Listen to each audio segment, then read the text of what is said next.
Welcome to Last Call with Jamion Christian. Our guest today, Jay Bilas. Jay has become one of our most trusted voices in college basketball, where he is known for his perspective, which doesn't always fit the norm. Currently, Jay works as an analyst for ESPN, where he makes regular appearances on College Game Day, SportsCenter, and you can catch him calling a few major games during the college basketball season. He's also an author of a tremendous book that you must read entitled Toughness. Jay has been a longstanding friend who I trust enough when important matters present themselves. I pick up the phone and ask him many questions.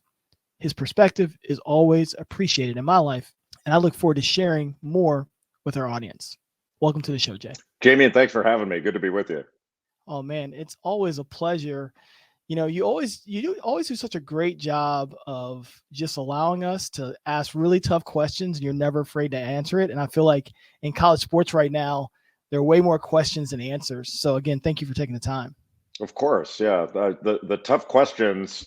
It's interesting. When we were both younger, I'm a lot older than you, but I was part of the NCAA process when I was a player. I was on an NCAA committee, and even though I differed with policy, I learned about it, and I didn't really speak out because I felt like I'm part of this process, and if a decision's made, I need to support it publicly. Be a team guy. But when I got with ESPN, now I'm covering the whole landscape of the game. So I don't mind the tough stuff. And one thing I really don't mind is engaging with people that differ with my viewpoints, because one, it helps me understand where everybody's coming from, and it also helps stress test my beliefs and my views and the way I look at things. And that's why I think it's really important to talk about this stuff, even if people disagree. Like, disagreement is important. That's how you reach a consensus or an understanding. If you only talk with people you agree with, you get entrenched in a position that may not be right. I mean, it's really important to debate this stuff. Yeah, and I love, you have a law background, and you have obviously you're at Duke with Coach K, rebuilding a program, building a program, however you want to phrase it. And so you've had these lives in basketball, but you also have this law background. I think that also helps for me when I reach out to you to know that you're really going to think through what you're saying, and you're really going to know a side of the world that maybe I don't necessarily understand. Well, that's kind of you to say. I'm not sure it's true, but the law background has been extraordinarily helpful to me. The first thing it helped me with, and maybe most importantly, was before I went to law school and before I started practicing law, if I would get into a debate, or if you want to call it an argument, with a friend of mine, there were times I'd get my feelings hurt, over discussion. And I learned in law school, especially, and more so afterwards, that you can debate an issue and debate it with a lot of vigor. And it's not about me and you. It's not about the people. It's about the point. It's about the policy. And so we can have a knockdown, drag out debate over something and then go out and have a drink afterwards and be best of friends. It's not about me and it's not about you. It's about the point. And that helped me. So I'm able to look at things dispassionately most of the time, and step back from things and look at it, and really talking about these things with people you differ with is much more helpful than sort of everybody speaking from the same or singing from the same hymnal. It really helps you identify issues and things and say, well, wait a minute, that's a good point. I need to examine that more and see if I'm right or wrong. Those are important things, and admitting when you're wrong, that's a good thing too. Yeah, it's just where we are in college sports right now. We sort of don't know what the next turn is going to be. I think we know what we're going to end up with in terms of what we're going to have to do for our players, but we just don't know the pathway that we're going to get there. And I think, like you said, it's more important now to speak to people with different perspectives, because there's just certain things that I just don't know as a basketball coach. Now, I know my part very well, but I don't know the other side of it. And needing to learn that to understand where it's going to go is super important, so you can not predict the future, but understand where it's going to head. Yeah, and prepare for it so you can adapt. Right now, we're in, and I say the college sports space is in a transition period, and we've been in that before. Yeah. There are a lot of people now, Jamion, that are saying this is the most transformational period in the history of college sports. It's certainly one of the most important and one of the most interesting, but it's not the biggest one. The biggest one was when I was in college in 1984, and back then the NCAA was run by a guy named Walter Byers. He was the executive director, and the NCAA used to tell schools how often they could be on television, and the schools didn't like that, so the schools sued the NCAA. The membership sued the NCAA. It's called the Board of Regents case and went all the way up to the United States Supreme Court. And the schools sued under the exact same theory that the players have recently sued under in the Alston case, and that's antitrust. And essentially, they were saying that the NCAA was operating like a cartel and a monopoly, and you can't just band together and make rules that are going to restrict commerce and restrict your choice as a market competitor. So these schools wanted to be on television more to build their programs and to gain more attention in the marketplace. And the NCAA was saying, no, if you're on TV too much, it oversaturates the market, and it's going to hurt our gate receipts, our ticket sales. People are just going to stay home instead of going to the games. They didn't see the media bonanza that was out there in money. Right. And when the NCAA lost that case in the Supreme Court, now conferences, schools individually could sell their media rights. And in the few years after that, there was upheaval. People didn't know how to do it. They're like, what do we do? Do we do it as a conference? Do we do it individually? How do we do this? And it was very similar to right now, a little bit of a different issue, but similar in feel that we don't know. There are no rules. What do we do? Yeah. And they figured it out. And they figured it out to the tune of billions of dollars. And 1984 was the point where coaches' salaries went way up. Revenues skyrocketed. All of a sudden, we're adding sports. When I was in school, nobody had 27 sports. They had 14 or 16, and nobody complained. But now the landscape has changed, and we're in a multi-billion-dollar entertainment industry, and it boggles my mind that the NCAA leadership thought that for all these decades that the players were never going to ask to be compensated. It's mind-boggling. So there was a huge leadership void. They made a lot of mistakes, and because they lost the Alston case, which in my view was predictable, now we're in this period where people are saying we need guardrails. What are the rules? What are we allowed to do? What are we not allowed to do? And the truth is, what are the guardrails for coaches' salaries and facility spending, and the how much you can charge for media rights and tickets and all that stuff? There are no guardrails. That's just something that we're saying because we want to keep the players in a pen, and we know how valuable they are, and we're trying to limit that value. And that's not, in my view, that's not going to work. At some point, they're going to be paid directly by the schools because it's cleaner, it's easier, and it's recognized business for literally every other person in the United States except for a college athlete. And so to jump ahead on you a little bit, because I know we're going to get into this, right now, the NCAA has moved the goalpost, to use a sports metaphor, and they said, okay, amateurism is dead. We know that. But they can't be employees, and you're like, why are you drawing the line there? There are tons of students, non-athlete students, that are employees of their university.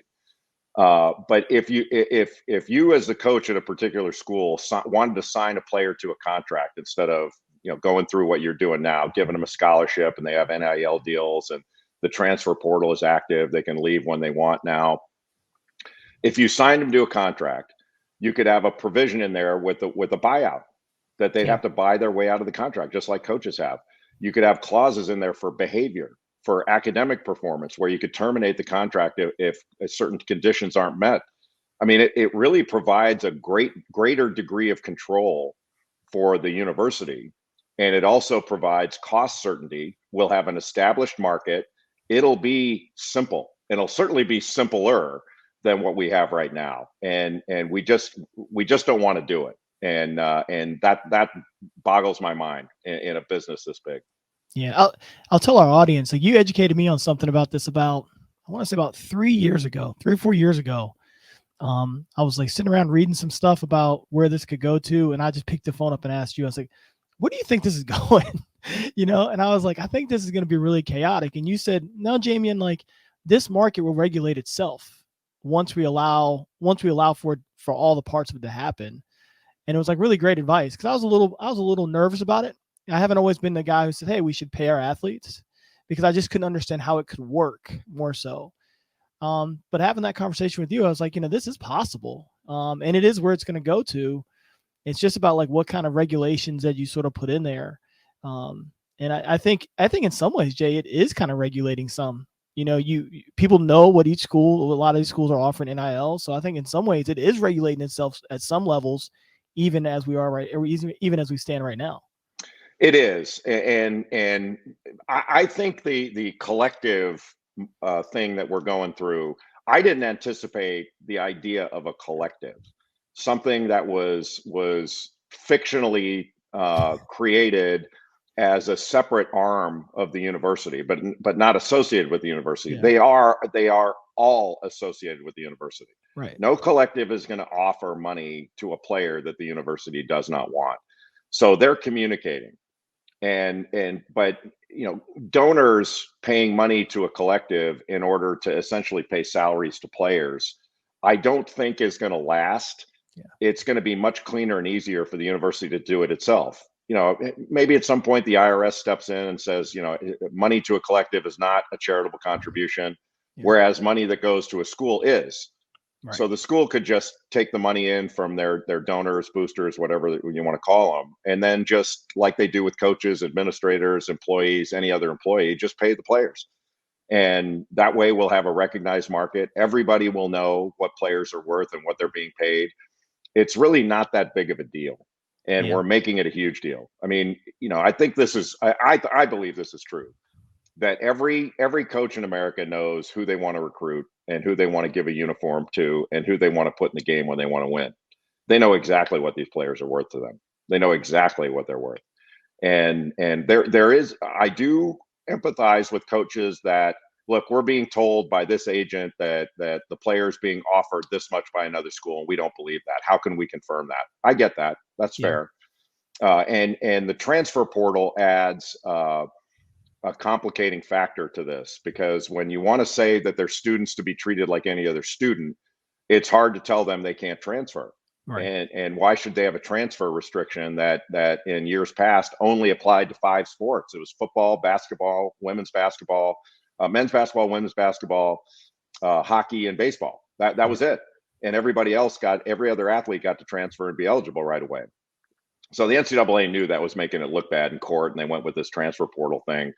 And for any school, and by extension for any coach, retention of your roster is a huge issue.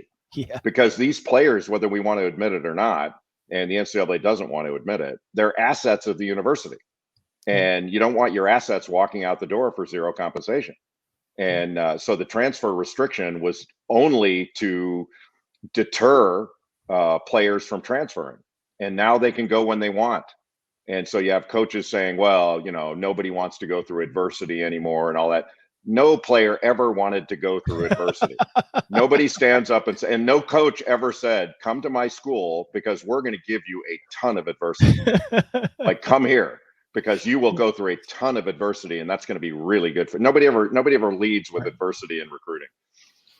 So we're stuck in this period now of change, and the change will come because now the players are suing for revenue, and they're going to win, and that's going to mean real dollars being, real money damages coming at the NCAA and the conferences, and they know it, and so they better get on the stick. And right now they're putting all their eggs in the Congress basket. They're going to Congress saying, please, please, please give us a federal law that will preempt all these state laws and give us a national standard. And if you would, please give us an antitrust exemption so we can, with your blessing, continue to violate federal antitrust law. And I don't think that part's not going to happen. Yeah. I think the thing for me and I understand why they've been created. I didn't understand why we allowed NIL and then we got involved. And I say we, I mean like allowing these collectives to happen. What I'm not about, Jay, is like these in anything, not just with the collectives, but in college sports, we've allowed like third parties or fourth parties to really have they're basically driving the recruiting market. They're driving now the NIL market. And I just want it to be cleaner. Where we could It'd be nice. It'd be nice if it was cleaner, right? Like adding all these extra people into recruiting, and it just makes it so complicated that it's really hard for the player and the family, honestly, to make a solid decision on what is right and what isn't right. Yeah, and that's a difficult one because you have the element of freedom of choice in there. So, little history. When I was a player, college coaches complained about the high school coach being involved in recruiting. That it's not just the parents and the family and guardians. It's now we have to deal with the high school coach. The high school coach has too much say. Yeah. And then later on, AAU coaches got involved. And so the AAU coaches became more influential in the process. And coaches said, I liked it better when we could deal with the high school coach. And now there are agents involved. And they're going, geez, I liked it better before. And when I know I complained about too much influence in the AAU coach, but I don't like dealing with these agents now. I mean, now but I look at it this way. If a high school or college player wants to have their own doctor for a second opinion, the high school has a doctor or the university has medical professionals, and the player and the player's family says, we want a second opinion, we want our own doctor. Nobody says, we're not dealing with another doctor. You can't have your own doctor. So they can make their own decisions with their medical future and their physical and mental well-being. But we can't allow them to make their own decisions with regard to money choices. And I believe that money is a factor in everything for every person. Absolutely. That any student, non-athlete student, take my daughter, for example, when she was deciding on where to go to college, money was a factor. How much scholarship money can I get from this school versus that? How much will this cost? What is travel like? What location of the school? All these things. Now money is a factor for a college athlete. And maybe for some, it'll be the number one factor. Yeah. But now it can be a factor, whereas years ago it was not allowed to be a factor at all. And I don't think that's that big of a deal. Any coach looking at a new job, do I move from this job to another one, would look at, hey, can I win there? Is this a good league? Is this good for my career? And they go, how much money? Is it enough money for me to make the move? And sometimes coaches look at it, it's too much money for me to turn down. I wouldn't go to this school for the same money I'm making now or a little bit more, but I'll move for a lot more. Yeah. And we seem to think that that's a crazy thing for an athlete to factor in. And I don't think it's crazy at all. I think it's completely normal. Yeah, I agree. And one thing I think when let's say the players become employees, I think everyone know, like, what makes these pro teams work is that everyone knows what every team has, right? So it just kind of balances, settle things down a little bit.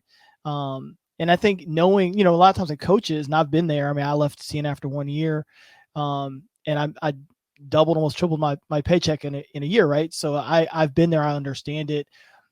The thing without movement, without, I don't want to say penalty, but a buyout, those things matter as well, because they kind of restrict what decisions you can make. And that's why I'm like all about them becoming employees, because it does make it cleaner. It does allow you to have some parameters in there that just to me, it makes it a better business. Yeah, you can't, in my view, you can't just say to a player, well, you need to stay here because of loyalty. Right. You made a commitment. And I don't buy that logic. Yeah, agreed. If you sign a contract that says I'll accept X amount of dollars, I'll sign a 3-year deal with an option for a fourth, and there's a buyout in there. There are contract conditions for my behavior. If I get arrested, you can terminate the contract. If my grades drop, you can terminate the contract. Things like that. Then the university has some, what I would call, control. And control is probably a bad word there, but they have some protections. Yeah, and protection's a much better word. Yeah, and they're bargained for exchanges. So everybody goes in with open eyes, and they bargain, and they come to an agreement just like you would with any other person. And it's really pretty simple. Yeah. It's just foreign to our thought process now, where the players were considered property of the university, and they could tell them what to do, and but they could still kick them off the team anytime they want. Yeah. And like you're not required to put them in the game. You're not required to suit them up in any game, but they're required to stay there. And if they leave, they have to give up a year of their lives. That was called the year in residence. Yep. And I'm old enough to remember when freshmen were ineligible. Yeah. So you would, you'd take a scholarship somewhere, accept a scholarship, and you'd have to sit out your freshman year. And so the idea was, and the transfer restriction was, you needed a year in residence at your new school to acclimate yourself to your new school. And so when freshman eligibility went away and freshmen could play, you're asking, wait a minute, a high school kid with no college experience, it doesn't need a year in residence. But if I'm a sophomore and I transfer and I've been in college for 2 years, I need to acclimate myself. Like, that makes no sense. And they know it makes no sense, but they carried it on for so long because they were allowed to. The courts hadn't caught up with all this stuff yet. They have now, and the landscape legally is different going forward. And that's why you see no rules now, Jamion. Why the NCAA is not stepping in, because they're afraid. The Alston ruling made them afraid to violate federal antitrust law again. And, my view is pretty simple on this. If you want to avoid antitrust lawsuits, stop violating antitrust law. Yeah. It's kind of like saying, geez, every time I go out in my car, I have to worry about speeding tickets. No, you don't. Don't speed. Yeah. Stop speeding. Then you don't have to worry about speeding tickets. Pretty simple. Yeah. I want to talk a little bit about, I feel like, and this could just be a feeling, that in some ways we've kind of devalued the education some, and the importance of it. Do you feel the same, or, how are you feeling about that? So, I mean, you're a highly educated guy, a Duke graduate twice over. And I think, my parents are teachers for 45 and 50 years. I just think education is so important, and I want to continue to make that an important part of this process. I understand the point, and I hear it a lot. It's not what I lead with. I think if any particular institution values education, it'll show up in everything they do. Yeah. And you could argue that, well, wait a minute, this player is underperforming in class and has been missing class, but yet we're still allowing him or her to play and to practice. Maybe if you value education, number one, you say, well, you're not playing until you get your grades up. You're not playing until you put your more priorities on your education. Those are individual institutional values. Yeah. The NCAA can preach education all they want, but really the NCAA has never educated a single student. The members do that, and I don't say that flippantly, but the members do that. It's like saying that hospital administrations heal people. Well, no, they don't. The doctors do that, and the nurses and the medical professionals. Same thing. If a school values education, they'll value it whether they're paying the players or not, whether they're paying, Duke paying Coach K when he was there $10 million a year didn't devalue education. Right. It's up to each individual school to value it. And if any institution says, because they make these decisions with everything, if they think, hey, we're not comfortable paying our players millions of dollars, we're not going to do that. That's fine, because they make those decisions with regard to coaches. There are some institutions say we can't afford to pay what Kentucky pays or what Duke pays. We're not comfortable doing that. We can't, and we won't. That's fine. And, I used to hear this all the time when I would say, look, the players deserve to bargain for their fair market value. They'd say, hey, nobody's forcing them to play. They don't want to play. They don't have to play. Well, things have flipped now.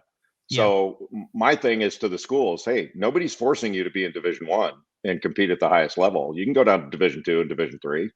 And actually the former commissioner of the Big Ten, Jim Delaney, who is one of the, if not one of the best administrator I've ever met, and one of the best guys, and I love him. He said when this was being discussed several years ago, if we ever get to paying the players, the Big Ten will be out of Division I. Like somehow that you'd see Ohio State playing Amherst in the shoe on Saturday for free admission and no TV. That's not going to happen. They're not going to do Yeah. that, and that's been proven already. Yeah.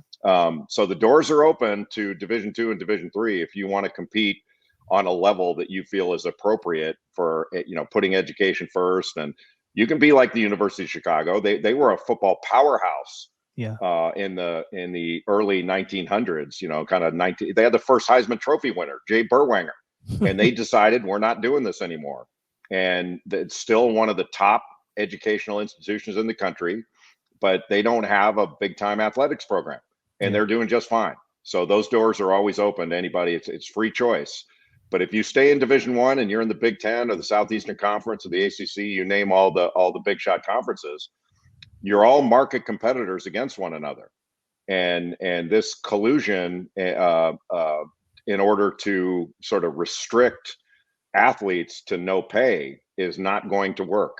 And now that's been proven in the Alston case before the Supreme Court, and it's going to continue to be proven, in my view.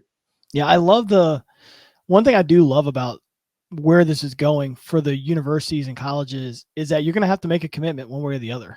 And, a lot of people have been at these places that are saying they're committed, but they're not really committed. And now it's going to make you have to put your money where your mouth is. And I think that's a good thing for the student athlete experience. I think that's a good thing for the coaches that coach there. I just think it's better for you to know where everybody stands and to have to make that level of commitment on the front end. Just makes a lot of sense for the honesty of the whole process.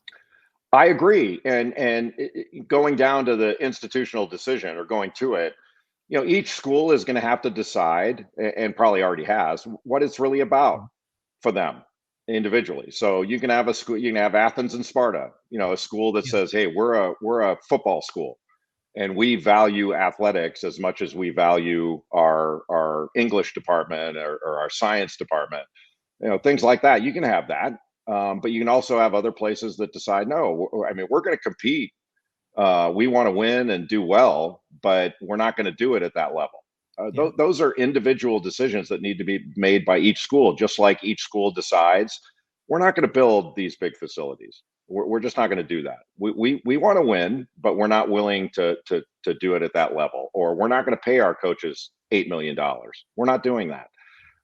That's fine. I was recently with an athletic director I respect greatly, who was talking about how much they spend on each individual athlete, and it came out, I can't remember the number, $185,000 per athlete.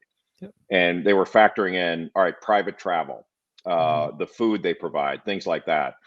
And those are choices that institution makes. They don't have to do all that. And one of the things that I said was, you could certainly present that to a recruit and say, this is how much we're going to provide to you. It's not direct compensation, but we want you to look at it as compensation. They don't say to the coaches, hey, we're not going to pay you, but you get to fly in a private plane, and you get to eat what the players eat, and you get to use the facilities the players use. So you're going to have to take a discount in your salary. They don't do that. Right. Those are just expenses that are incidental to the enterprise. And but we see it. I view that sort of as a rationalization of well, we don't want to pay, and we want to justify not paying. Therefore, we're gonna show you how much we spend in order to do this. And to me, it's interesting. And it's certainly something they could present as a factor for a player in making a decision. But I think a player would say, well, I'll tell you what, how about you do less in some of those areas and just give me the money? Yeah. Because I would prefer to be compensated fairly for what I'm doing. Yeah. The other day, the Ivy League is also getting sued right now because they don't offer scholarships. And one of the things that they came out with, or something I was reading the other day, was saying how he was like, if you don't want an Ivy League education, then don't come to an Ivy League school, and God, I just really respected their viewpoint. I also respect how competitive their teams have been in this market without some of the other things that everyone else has. I don't think we do a good job of really fully comparing both. And like, what are you getting from each experience, and why have the Ivies found a way to be consistent in a market that's ever changing? Yeah. Generally I agree with that. That do what you think is in your best interest. But what if there are Ivy League schools that say, because the scholarship issue is based on merit, The Ivy League does not give out merit-based scholarships, right. So they wouldn't say to a student, "You're a fantastic musician, therefore we're going to give you a scholarship for that merit," or "You're an outstanding athlete," which most schools do outside of the Ivy League. They give merit-based scholarships, and all the Ivy League schools agreed to that. And they had an antitrust exemption from the federal government that has lapsed now, and that's why they're being sued over it. So what if University of Pennsylvania wants to do that? Yeah. Because, and I went through this as an athlete because I was recruited by Ivy League schools, and because my dad did fairly well, we were middle class and very, very comfortable. He would have had to pay for me to go to an Ivy League school because it was need based, and we didn't have that need. So it kind of closed off the Ivy League for me, unless I wanted to make my dad and mom pay for it. Right. And so there are a number of schools in the Ivy League saying, look, there are a lot of players that want to come here, but financially they feel like they can't. And so in a way, we're kind of denying access to the university to the middle class, that the ultra wealthy say, no problem, they stroke a check. Those that can't afford it at all get financial assistance. It's the ones in the middle that they feel closed out of that choice. And what's wrong with merit scholarships? I mean, if they qualify academically, what difference does it make? And on that point, Jamion, there's one thing that has always fascinated me. Yeah, we have all these lawsuits over compensation, and I believe rightfully so. Nobody's storming the NCAA with torches and pitchforks. They go into court and they make their case, which is perfectly appropriate. I'm fascinated that there hasn't been challenges to scholarship limits. As you know, there are scholarship limits in every sport, and they were put in by the NCAA for cost containment. So a baseball team has like 12.7 scholarships, and they dole them out. Maybe one player gets room and board, somebody gets tuition, somebody gets books. So they can chop those things up how they want, but it's a 35-man roster. So most of these sports, most of these like non-revenue sports, those athletes are paying their own way. Right. And so having those sports gives these schools a revenue stream of tuition where players and their families are willing to pay in order to play. And in fact, you have Division II and Division III institutions that in the last several years have been starting football programs. And everybody says, well, football's so expensive, it's cost prohibitive. They're starting football programs because they know that 80 plus young men will pay tuition for 4 or 5 years, and their retention rates are really high. Yeah. And it gives them a tuition revenue stream. A lot of these schools, the overwhelming majority of their not overwhelming majority, but the majority of their students are athletes. Right. And they do that. Retention is a huge issue for colleges, not among athletes, but among regular students. Yeah. And you get athletes in there, they stay longer. Yeah. And that's what people don't understand as much, is that when you really look at the numbers, that athletes are, like you said, the retention rates of athletes are through the roof. In the general student body, I mean, I've been in places where the retention rate was like 48% of the general student body. And so I always, like, when I'm on the college campuses, I'm in those meetings and I'm sort of like, whoa, let's wait a second. When you're sort of the dean of English and you're sort of pointing your fingers at the athletes, I'm like, wait a minute here. Like, our athletes are going to come back. They're committed to being here. When you look at the general student body, and I think sometimes I don't think we've done a great job in sport of explaining the value of athletes to the university. And some of those stats with the retention are super important. They are important because these are huge businesses. These institutions, they perform valuable services to the community and to the public. I mean, I'm a huge believer in education. Yeah. I think that the best place for a young adult to be is in college. That's my viewpoint. Not everyone shares that. But, even if you look at something as like the one and done rule in the NBA, there are a lot of NCAA administrators that look down their noses at one and done players because they have the audacity to want to be professionals. And they wouldn't do that with a talented musician or talented writer or someone who is well versed in in computer science that decides to start their own company and leave school. They're in a way celebrated for that. Yeah. Yeah. I believe that, take Zion Williamson, for example, a name I think everybody would know. Zion Williamson going to college for a year. There are some people that would say, well, he doesn't care about school. He's only going for a year. That this is inappropriate. They shouldn't do that. All that stuff. I think Zion Williamson being in college for a year was a great thing. Yeah. That he was able, not only did the school benefit greatly by his presence and his services, but he benefits because he started and maintained a relationship with a quality institution, and after being there for a year, he is far more likely to come back and finish his education than he otherwise would have been. And the school is invested in having him come back. I mean, we see all these players that had long NBA careers.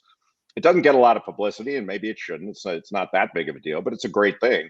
They come back and finish their degrees. Vince Carter, Antoine Jameson, they left early. They came back, finished their degrees. And we should celebrate that. And look at the amount of money that some of these quote unquote one and done athletes have donated to their schools. Yeah. There's a big building at Texas with Kevin Durant's name on it, the Carmelo Anthony Center at Syracuse. UCLA has the Kevin Love and Russell Westbrook athletic facilities. These schools are benefiting from these players, and that's fine. There's nothing wrong with that, but it's really good for the players too. And we seem to have this, not everybody, but there seems to be this thing that, hey, if you're not in this, if you're not going to be Bill Bradley or Shane Battier, we don't want you. And I don't think that's the right way for institutions of higher learning to go about this. Yeah, and that also speaks to the power of education, that those guys will come back. You have people who have accomplished everything, gold medalists, NBA champions, and at the end of it, they go, I really want to get my college degree. And that really speaks to the value of that education. I agree. And it goes back to your original point of, are we in a way devaluing education? Yeah. And, I wouldn't look down upon a genius musician who spends the majority of his or her time on an instrument and on becoming a talented musician professionally in the future. Nobody says to these musicians, only 1% of musicians ever play at Carnegie Hall or Radio City Music Hall, and only 1% of these musicians go on to have successful careers and sell out stadiums and have gold records. Nobody says that to them. That's considered to be a worthy pursuit in and of itself. And athletics is deemed different. Athletics is looked upon by too many. I shouldn't, say majority or whatever, but by too many people on university campuses as this contagion that needs to be cordoned off from the rest of the university. And we can't let this sports culture contaminate the rest of the university, because that's different. We don't value that. It's wrong for somebody to work on their body and eat right and pursue a career in professional sports. And I kind of look at myself, Jamie, in a little bit, that when I went to college back in the 80s, I graduated high school in 1982. I wanted to be a basketball player. Yeah. And I looked at myself as a basketball player first. And I did other things, and I put a lot of effort into other things. But I wanted to be a basketball player. And I played professionally overseas and all that stuff. So I was part of the 2% or whatever that made money playing, but I never played in the NBA. I got drafted back when they had 100 rounds, but that was it. And that was not a failure of my time, because I've spent my life in the game. And so many players that don't make it to the NBA, maybe their ultimate dream, they are coaches, administrators. They work in NBA front offices. They go into broadcasting. They do all kinds of things that are really valuable in the game and really fulfilling.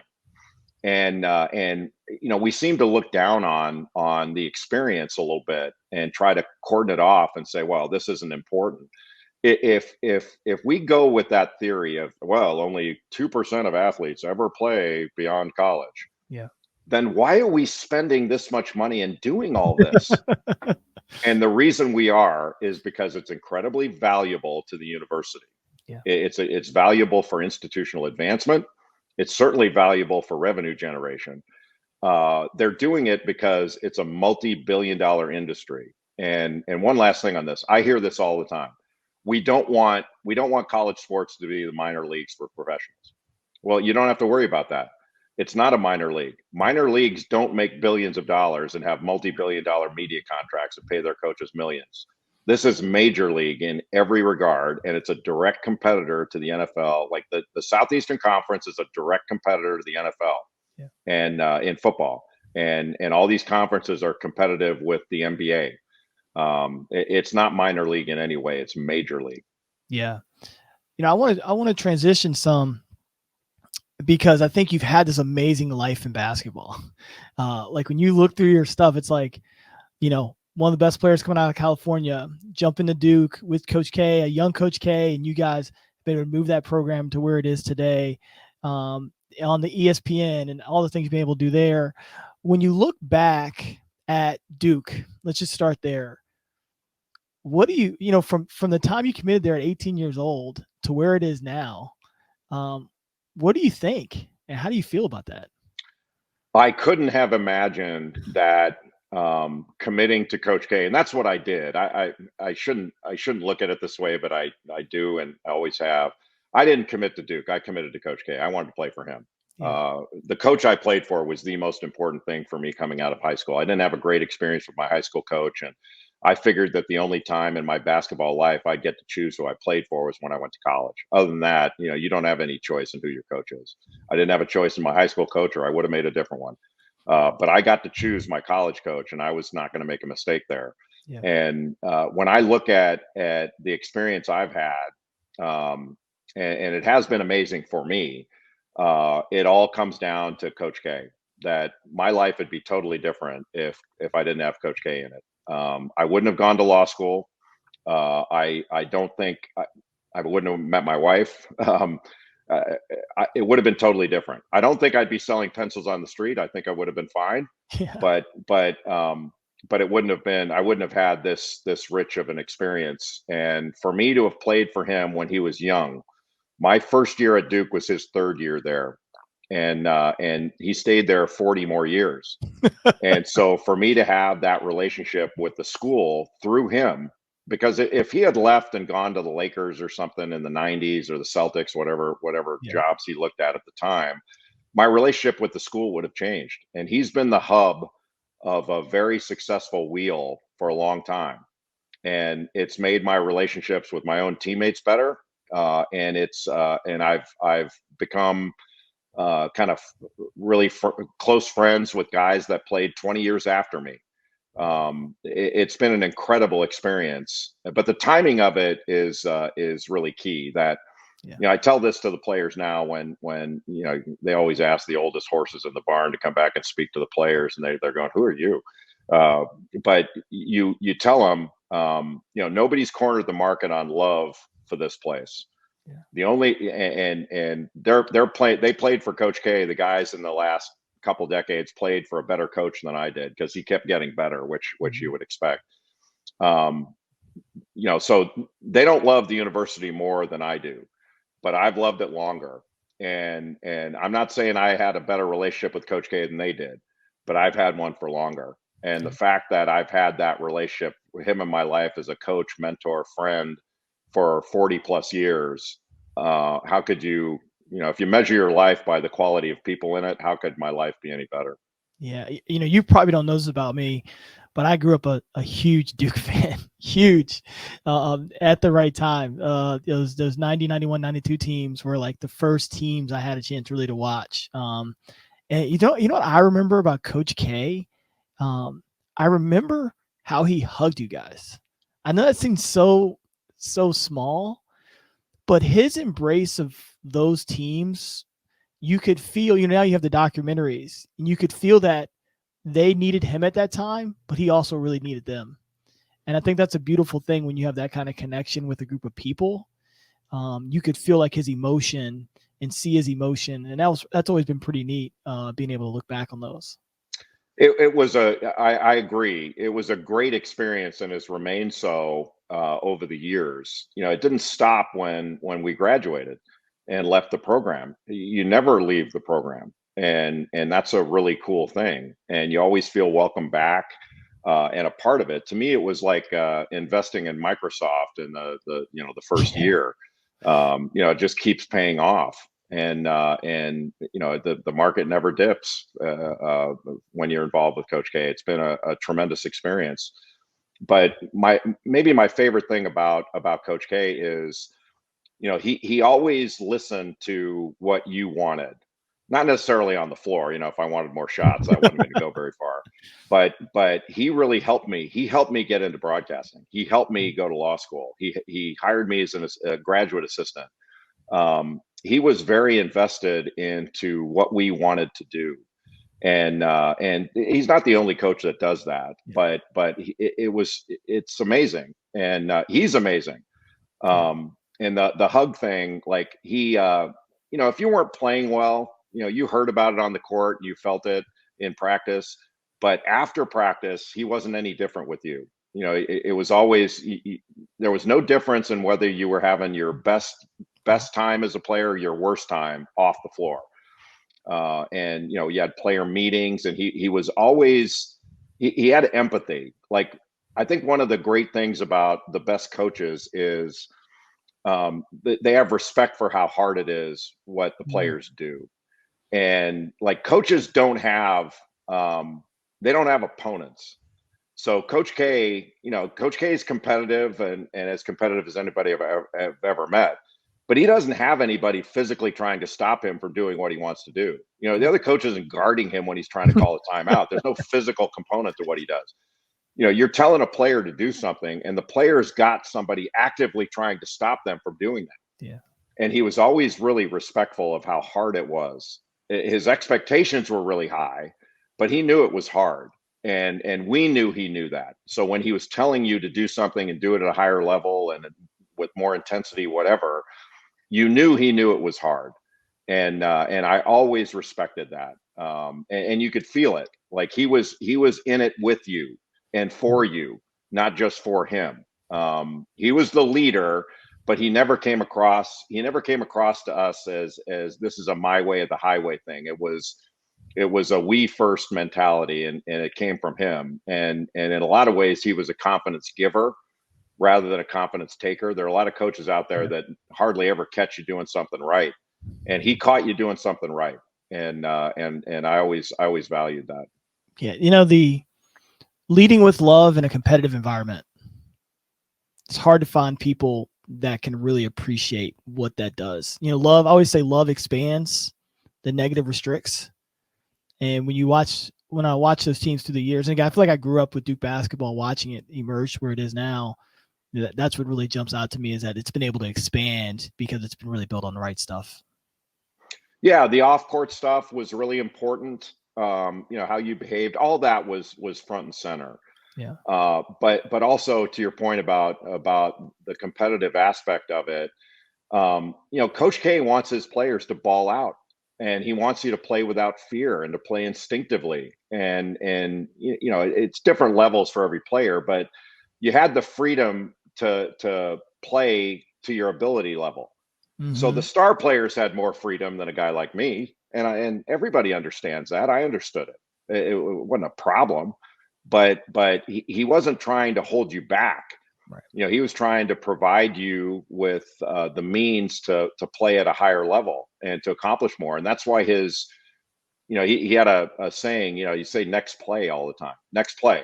And basically that was flush whatever just happened and make the next play.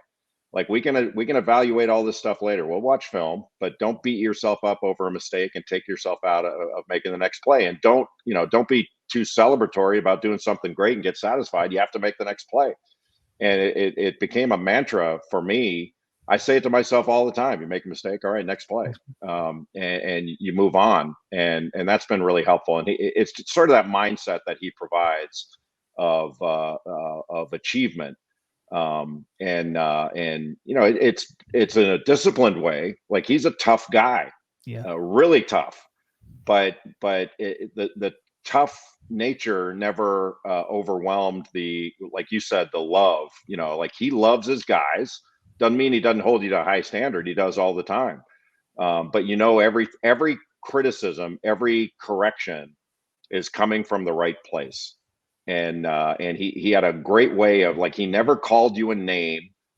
He would just say, hey, you're playing like this, and that's not you, that kind of thing. And the volume of it may have changed from time to time, but you got the message. But it was always easy. It was easier to receive because you knew where it was coming from. Yeah. You've also, and before I get you out of here, I want to definitely talk about, I think this is something really neat that you do. You have your camps in the summer where you do players, which a lot of people do, but you also bring in coaches. What makes you want to do that, and why do you want to give back in that way? The same way you do, Jamion. Like, when you look back at your life, and I'm older now, so there's more looking back. A lot more time to look back. But somebody helped me. At every turn, I had people helping me, whether it was teachers in my life, especially coaches. Like, the most influential people on me, positively and negatively, were coaches. I remember everything my coaches said to me, positive or negative. I remember, confidence being given. And, I talked about this a little bit in the book. When I was going to high school, I played on a conference. It was like a conference all-star team that travel. It was a travel team back when that was not the norm. And I had a coach named Dick Spidell, who taught me a ton about basketball and a ton about, competitive spirit. And we had played our last, we were right around our last game, and we had finished practice, and we were out in the parking lot of my high school gym.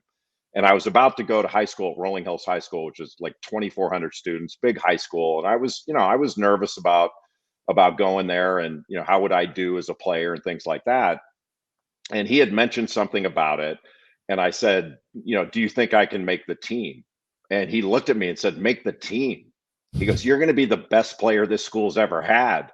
And nobody had ever said that to me before. Yeah. And the amount of confidence I took from that was amazing, really. My expectations of myself went higher. And, those kind of things are important. Coach K was the same way. And especially in the off-court stuff. He never told me I'd be the best player anywhere. But he told me, hey, you can do this. Like, we'll help you make this happen. And to have people in your life that do that, I want to do what little I could to help. And so we started this camp, and it was a skills camp. So it wasn't one of these, team camps, bring your team in, they play, we provide the facilities and all that. And from it morphed into bringing in young coaches. So we call it a coaches development program. So we bring in young people that want to get into coaching, and we staff the camp with only head coaches. So you have Division II and Division III current head coaches, or former Division I head coaches that staff the camp. It is not a babysitting camp. It's not like some former player comes in and that's your coach. These coaches are highly trained. Mm-hmm. And they're unbelievable. I'd put our staff up with anybody's. And so we brought in these young coaches, and they get on-floor coaching experience. They're on the staff with a current head coach or a former Division I head coach. And they get classroom training. USA Basketball comes in and gives them gold certification. And then it morphed into, we bring in current Division I assistants and give them what we call is a coach's leadership program. We give them head coach training. Wow. Media training. We bring in a lot of current coaches that deliver presentations, and we have current athletic directors come in, and they do mock job interviews with them and have panel discussions. And there's a lot of real world stuff that we do. It's not a lot of X and O stuff. What offense should you run? Things like that. But we do putting a staff together. Now we're going to do dealing with NIL. Wow. But the media training has been, from what we've been told by the participants, really helpful, and it feels good for us to do it, and it's heartwarming that everybody we have in our program, without exception, is pure of heart, and that's not, they don't get that from us. They bring it in. And that's been because, man, coaching is a noble profession. It's a great thing. And I look at coaches the same way I look at teachers. They're service oriented. Of course they want to win. Of course there's a competitive aspect to it. That's great. There's nothing wrong with that. But more coaches than people think in the general public are in it because they really love the players they work with and their staffs. They're worried about their staff, are concerned with their staff's professional development, their players' development, their players' families, and all that stuff. And they love being invited to their weddings and staying in their lives. It's not just a short-term relationship and short-term commitment. It's long-term. It's lifelong, and that's a heartwarming thing. It's something I enjoy being involved with at a very low level. God, I love that you do it, and I wanted to make sure we talked a little bit just about that because you certainly don't have to do that. You could take the summers, go play golf. It's a good idea. Maybe I should do that. My game requires more attention. Yeah, no, it's pretty cool. Well, we do this last thing on Last Call. You've been so gracious, and I'm always really appreciative of you. We do this thing on Last Call. It's the end of the night. The bartender has hit the bell to tell everybody they got to go. It's last call. You've got two people beside you. On the left, you got someone who's retired. And on the right of you, you have someone who's still actively working, but it can't be any family members. What two people do you want beside you? Coach K just retired, so I get to use him. I would want Coach K there.